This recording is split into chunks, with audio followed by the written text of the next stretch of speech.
Hi friends, welcome to కొత్తగా చందమామ కథలు. ఈరోజు మనం గొర్రెల భీముడు అనే కథ చెప్పుకుందాం.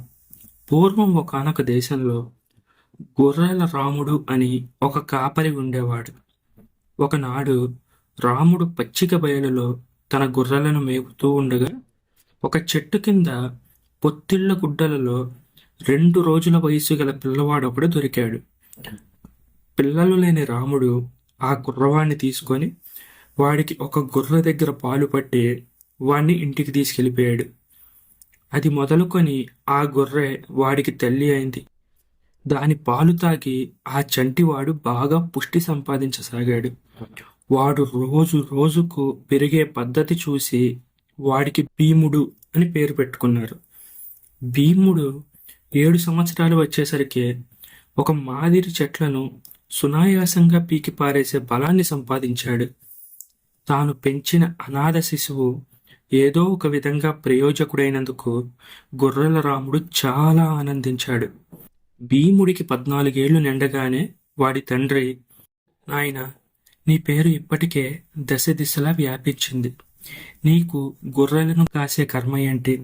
నువ్వెళ్ళు, దేశ దేశాలు తిరుగు, కీర్తి ధనము సంపాదించి గొప్పవాడివి అవ్వు, బయలుదేరు అన్నాడు. ఆ ప్రకారమే భీముడు బయలుదేరాడు. వాడు అనేక పట్టణాలు చూశాడు. అక్కడి బలశాలులను ఓడించాడు. గొర్రెల భీముడు అంటే ఏంటో అందరికీ తెలిసిపోయింది. కొంతకాలం గడిచింది. భీముడు ఒక నగరం సమీపంలో ఉన్న అడవిలో నుంచి పోతూ ఉండగా వాడికి ఒక మనిషి కనిపించాడు. ఆ మనిషి పెద్ద పెద్ద చెట్లను పట్టుకొని చీల్చి నార తీస్తున్నాడు. భీముడు వాణ్ణి సమీపించాడు. అన్నా, ఏంటిది? నువ్వు చెట్లను ఎందుకిలా చీలుస్తున్నావు అని ఆశ్చర్యపడుతూ అడిగాడు. గొర్రెల భీముడు వస్తాడట, వాణ్ణి గెలవడానికి తయారవుతున్నాను అన్నాడు చెట్లు చీల్చేవాడు. నేనే గొర్రెల భీముడిని, కావాలంటే గెలువు అన్నాడు భీముడు. ఇద్దరూ ముష్టి యుద్ధం ప్రారంభించారు. ఇద్దరూ మంచి బలశాలులే. చెట్లు చీల్చేవాణ్ణి నడుం పట్టి భీముడు కింద పడగొట్టడానికి ప్రయత్నించాడు. అయితే ఆ చెట్లు చీల్చేవాడు పట్టు తప్పించుకొని దూరంగా వెళ్ళి భీముడి మీదకి ఉరుకుతూ వచ్చి అతని గుండెల్లో 2 కాళ్ళు ఎత్తి బలంగా తన్నబోయాడు. భీముడు వాడి కాళ్ళు పట్టుకొని గిరగిరా తిప్పి విసిరేశాడు. వాళ్ళ భయంకర పోరాటానికి భూమి దద్దరిల్లింది. చెట్ల మీద నుంచి పక్షులు కేకలు పెడుతూ ఆకాశంలోకి ఎగిరిపోయాయి. ఆఖరికి భీముడు ఆ చెట్లు చీల్చేవాడిని 2 చేతులతో పట్టుకొని ఎత్తి నిలువున భూమి మీదకి బంతి కొట్టినట్టు విసిరికొట్టాడు. దెబ్బకి వాడు మోకాళ్ళ దాకా భూమిలోకి ఇరుక్కుపోయాడు. కానీ వెంటనే వాడు పైకి వచ్చి ఎలాగో భీముణ్ణి పట్టుకొని ఎత్తి తన బలం కొద్దీ భూమికేసి కొట్టాడు. ఆ దెబ్బకు భీముడు మొలలోతు వరకు భూమిలో దిగబడిపోయాడు. వాడికి బాగా కోపం వచ్చింది. పైకి వస్తూనే చెట్లు చీల్చేవాడిని బాగా పైకెత్తి పట్టుకొని తన శక్తినంతా ఉపయోగించి వాడిని భూమిలోకి మేకు దిగవేసినట్టు మెడలోతున దిగేశాడు. ఇక భూమిలో నుంచి వాడు పైకి రాలేకపోయాడు. చెట్లు చీల్చేవాడి ప్రాణాలు ఇప్పుడు భీముడి చేతుల్లో ఉన్నాయి. చాలు చాలు, నువ్వే గెలిచావు, నన్ను పైకి లాగు, ఇక నుంచి నేను నీ శిష్యుడిలాగా వెంట తిరుగుతాను అన్నాడు చెట్లు చీల్చేవాడు. దన్నం పెడుతూ భీముడు వాణ్ణి పైకి లాగి వాణ్ణి శిష్యుడిగా తన వెంట తీసుకుని బయలుదేరాడు. ఇద్దరూ కలిసి కొంతకాలం తిరిగి ఒక కొండ ప్రాంతానికి చేరారు. అక్కడ వాళ్ళకొక వింత మనిషి కనిపించాడు. ఆ మనిషి పెద్ద పెద్ద బండరాళ్ళను సైతం ఎత్తి 2 చేతుల మధ్యలో నొక్కి పిండి చేసేస్తున్నాడు. ఎందుకలా రాళ్ళు పిండి చేస్తున్నావు అని అడిగాడు భీముడు. ఎవడో గొర్రెల భీముడు వస్తాడంట, వాణ్ణి ఓడించడానికి నేను తయారవుతున్నాను అన్నాడు రాళ్ళు పిండి చేసేవాడు. నేనే ఆ గొర్రెల భీముణ్ణి, కావలిస్తే ఓడించు అన్నాడు భీముడు. ఇద్దరూ కలియబడ్డారు. చెట్లు చీల్చేవాడికి ఏ గతి అయితే పట్టిందో అదే గతి రాళ్ళు పిండి చేసేవాడికి కూడా పట్టింది. వాడు కూడా మెడలోతున భూమిలో ఇరుక్కుపోయి పైకి రాలేకపోయాడు. అందుచేత వాడు కూడా భీముడికి శిష్యుడై అతని వెంట బయలుదేరాడు. ముగ్గురూ కలిసి చాలా కాలం ప్రయాణించగా ఒక ఊళ్ళో వారికి ఒక వింత మనిషి కనిపించాడు. ఆ మనిషి ఇనప ముద్దలు తీసుకొని అప్పడాల పిండి పిసికినట్టు పిసుగుతున్నాడు. ఎందుకలా ఇనుము పిసుకుతున్నావు అని భీముడు వాణ్ణి అడిగాడు. ఎవడో గొర్రెల భీముడు వస్తాడట, వాణ్ణి జయించడానికి తయారవుతున్నాను అన్నాడు ఇనుము పిసికేవాడు. నేనే గొర్రెల భీముణ్ణి, కావలిస్తే జయించు అన్నాడు భీముడు. ఇద్దరూ కలియబడ్డారు.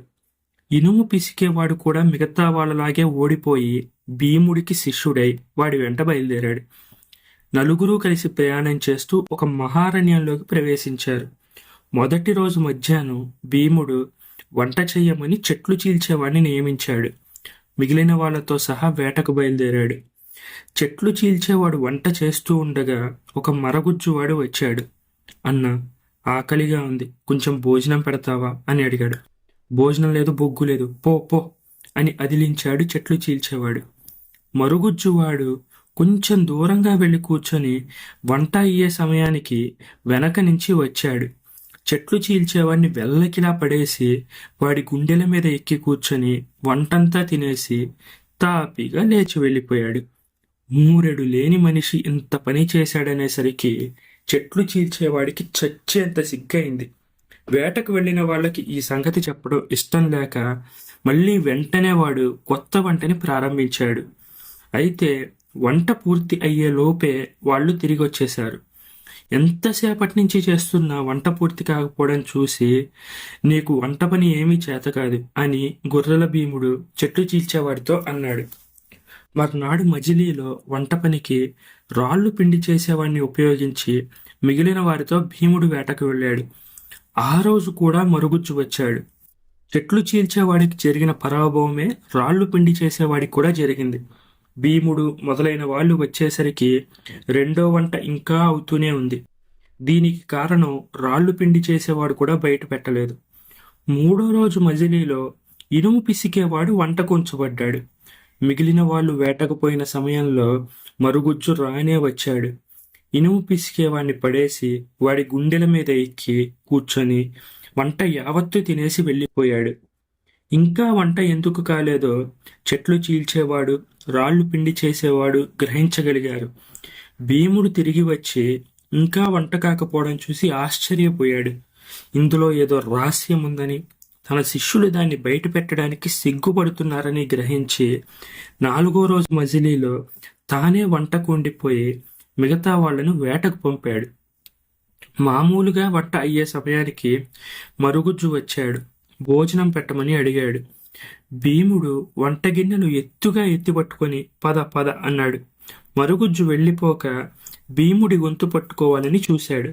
భీముడు వాణ్ణి పట్టుకొని ఒక లావుపాటి చెట్టుకు కట్టేసి తిరిగి వచ్చాడు. ఈసారి గురువు గారికే పరాభవం అవుతుందనుకుంటూ వేట నుంచి తిరిగి వచ్చిన శిష్యులు వంట సిద్ధంగా ఉండడం చూసి ఎంతో ఆశ్చర్యపోయారు. మోకాలంత లేనివాడికి లొంగిపోయిన మీ తెలివి తగలబడ్డట్టే ఉంది, భోజనం చేయండి, వాడిని ఏం చేశానో చూపిస్తా అన్నాడు భీముడు. భోజనాలు చేశాక నలుగురు పొట్టివాణ్ణి కట్టేసిన చెట్టు వద్దకు వెళ్ళారు. కానీ అక్కడ చెట్టు లేదు. అది ఉండవలసిన చోట గొయ్యి మాత్రం ఉంది. ఆ పొట్టివాడు చెట్టును పెకలించి ఈడ్చుకుంటూ వెళ్ళిపోయిన జాడలు అడవిలో కనిపిస్తున్నాయి. నలుగురు ఆ జాడను పట్టి బయలుదేరి అడవి వెంబడి చాలా దూరం వెళ్ళారు. ఆ జాడలు అకస్మాత్తుగా ఒక పెద్ద గుంట దగ్గర ఆగిపోయాయి. ఆ గుంటలోకి తెంగి చూస్తే దాని అడుగు కనబడలేదు. ఒక ఒక తట్టలో కూర్చుంటాను, నన్ను తాళ్లతో దించండి, ఆ పొట్టివాడి అంతు తేల్చాక మళ్ళీ పైకి లాగుదురు గాని అన్నాడు భీముడు. ఎంతో లోతున తట్ట నేలకు తగిలింది. అక్కడ అందమైన ఉద్యానవనాలు, భవనాలు ఉన్నాయి. ఉద్యానవనంలో విహరిస్తున్న భీముడికి ఒక అందమైన అమ్మాయి కనబడింది. ఆమె భీముణ్ణి చూడగానే కంగారు పడింది. ఇక్కడికి ఎందుకు వచ్చావు? ఇది నాగలోకం. 12 తలల నాగేంద్రుడు నిన్ను చూస్తే బతకనివ్వడు. ఇక్కడి నుంచి వెంటనే వెళ్ళిపో అంది. నన్ను చూడడానికి నాగేంద్రుడు భయపడాలి. నాగేంద్రుడు భయం నాకేంటి? అసలు ఇంతకీ నువ్వెవరివి అన్నాడు భీముడు. నేనొక రాజకన్యని. నన్ను నా అక్కలు ముగ్గురిని ఈ నాగరాజు పట్టి తెచ్చి ఇక్కడ ఉంచాడు. వచ్చే నాగుల చవితి నాడు కుబుసం విడిచి మమ్మల్ని పెళ్లాడతాడు అన్నది ఆ పిల్ల. వాళ్ళు ఆ విధంగా మాట్లాడుకుంటూ ఉండగానే 12 తలల నాగేంద్రుడు అక్కడికి వచ్చాడు. భీముణ్ణి చూడగానే బొసలు కొడుతూ, మధాంధుడా, నాకు స్థానబలం ఉన్న చోటకే వచ్చావా? ఇప్పుడలా తప్పించుకుంటావు అంటూ భీముడి మీదకి దూకాడు. నాగేంద్రుడి శరీరం అప్పుడే భీముణ్ణి చుట్టడం ప్రారంభించింది. నాగేంద్రుడు తనను నలిపెయ్యకుండా ఉండేందుకు భీముడు తన శరీరాన్ని ఉక్కులాగా చేసేశాడు. ఇది చూసి నాగేంద్రుడు కాటు వేయడానికి తన 12 తలల పడగను బుసలు కొడుతూ భీముడి మీదకి చాచాడు. భీముడు తన 2 చేతులతో ఆ పడగని గట్టిగా పట్టేశాడు. నాగేంద్రుడు భీముడి చేతులను వదిలించుకోవాలని తన శరీరాన్ని అతని భుజాల మీదుగా చుట్టాడు. కానీ లాభం లేకపోయింది. భీముడు పట్టు విడవక నాగేంద్రుడి పడగను బలం కొద్దీ నేలకేసి కొట్టాడు. క్రమంగా నాగేంద్రుడి శరీరంలోని బలం తగ్గిపోయింది. చివరికి 12 తలల నాగేంద్రుడు ప్రాణం సొమ్మసిల్లి నేల మీద పడిపోయాడు. దయచేసి నన్ను కూడా నీ శిష్యుడిగా చేర్చుకో, నాకు నీ విద్యని నేర్పించు అని భీముడితో మొరపెట్టుకున్నాడు. నువ్వు బలగం గలవాడివైతే నీ ప్రతాపం నీ లోకంలో వెలకబెట్టు. మా లోకంలోకి వచ్చావంటే మాత్రం నిలువునా చీల్చేస్తాను, జాగ్రత్త. దీన్ని గుర్తుపెట్టుకో. ఇంకొకసారి నువ్వు మా లోకంలో మా కంట పడ్డావంటే నువ్వు ప్రాణాలతో ఉండవు అని హెచ్చరించాడు భీముడు. ఆ తర్వాత భీముడు నలుగురు రాజకుమార్తెలతో సహా తట్టలో కూర్చుని తాళ్ళు ఆడించాడు. భీముడి శిష్యులు తట్టను తిరిగి భూమిపైకి లాగారు. భీముడు అతని శిష్యులు కూడా ఆ నలుగురు రాజకుమార్తెలను పెళ్ళాడి మామగారి ఇంట్లోనే శాశ్వతంగా ఉండిపోయారు. ఆ తర్వాత మళ్ళీ ఎన్నడూ 12 తలల నాగేంద్రుడు భూమి మీదకి అడుగుపెట్టి ఎరగనే ఎరగడు. ఎందుకంటే గొర్రెల భీముడు ఈ భూమి మీద ఇంకా బతికే ఉన్నాడని నాగేంద్రుడు భయం. పొరపాటున ఎక్కడ భూమిపైకి వస్తే అతను తనను చంపేస్తాడో అని పైకి రాకుండా తన లోకంలోనే ఉంటున్నాడు. ఈ కథ మీకు నచ్చినట్లయితే దీన్ని లైక్ చేయండి, మీ ఫ్రెండ్స్ అందరికీ షేర్ చేయండి. అలాగే మన ఛానల్ని సబ్స్క్రైబ్ చేసుకోవడం మాత్రం అస్సలు మర్చిపోకండి. Thank you friends.